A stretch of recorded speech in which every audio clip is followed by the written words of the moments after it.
हम देखेंगे article A और एन, बिकॉज इन दोनों में कंफ्यूजन होता है और रीजन भी वैसा है। दोनों दिखाते हैं कि कोई एक चीज है, दोनों का मीनिंग है वन। तो एक ही काम के लिए दो आर्टिकल क्यों यूज किए गए हैं, ये आज हम डिस्कस करने वाले हैं। तो I have written some examples on the board, some examples of article A और some examples of article an. कुछ लिखे हैं और उनको हम डिस्कस करते हुए समझेंगे कि दो आर्टिकल एक ही चीज के लिए यूज क्यों किए गए हैं। This we will discuss afterwards. पहले हम ये देखेंगे, an umbrella, an egg, an opportunity, an orange. तो यहाँ पे कुछ एग्जांपल है एन के, जिसको मैंने हिंदी में भी लिखा है just because we need to understand कि ये ऐसा क्यों है।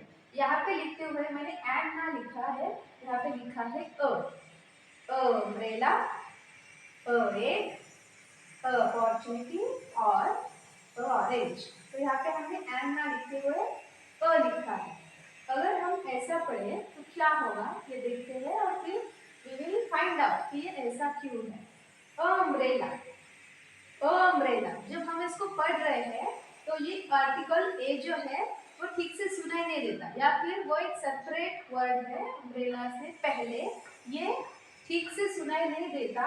इसलिए इन दो स्वरों को सेपरेट रखने के लिए हम वहां पे ये जो कंसोनेंट है न यूज करते हैं, एन, न। तो ये जो स्वर है और ये जो स्वर है, इस स्वर का पहला, इन दोनों को एक दूसरे के साथ मिक्स होने से बचाने के लिए हम वहां पे एन यूज करते हैं। This is the reason. जब दो स्वर एक साथ आते हैं तो एक दूसरे के साथ मिक्स हो जाते हैं। आप इनको पढ़ के देख सकते हैं, अम्ब्रेला, आई हैव अम्ब्रेला। तो ये ठीक से सुनाई नहीं देता, आर्टिकल अम्ब्रेला का ही लंबा हुआ है ऐसा लगता है। दिस इज द रीजन कि जब स्वर जैसा उच्चार होता है किसी वर्ड का, किसी वर्ड के पहले अक्षर का, तभी हमको आर्टिकल एन यूज करना है, ना कि ए, ई, आई, ओ, यू से शुरू हुए कोई भी वर्ड के सामने। अगर ऐसे याद रखोगे तो वो गलत हो जाएगा। क्यों? क्योंकि देयर आर सम वर्ड्स कि जिनके जो स्टार्ट तो होते हैं इंग्लिश के वाल से, लेकिन उनका साउंड वाल जैसा नहीं होता। For example the word university start हुआ है यू से, लेकिन उसका साउंड जो है वो य साउंड करता है, यूनिवर्सिटी। अम्ब्रेला शुरू हुआ है यू से, लेकिन साउंड करता है अम्ब्रेला।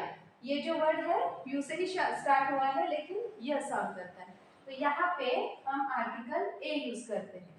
यहाँ पे एन की जरूरत नहीं है, क्योंकि आगे जाके ये व्यंजन का स्वर सुनाई देता है, व्यंजन सुनाई देता है। ये है एक स्वर, तो ये मिक्स होने वाले नहीं, तो अलग अलग टाइप के साउंड है, एक स्वर है, एक व्यंजन है। सो यहाँ पे जरूरत नहीं है। In this case you will not use article an.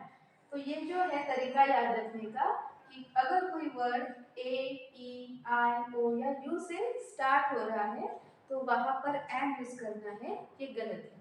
जब आपको ऐसा लग रहा है जब कोई वर्ड है उसका जो पहला अक्षर है वो स्वर जैसे सुनाई दे रहा है, जैसे कि अ, आ, ई, सारे स्वर हिंदी के, तब आपको यूज करना है आर्टिकल एन। रीजन है कि अगर दो स्वर एक साथ आते हैं वो मिक्स हो जाएंगे, उनको अलग रखने के लिए हम आर्टिकल एन यूज करते हैं।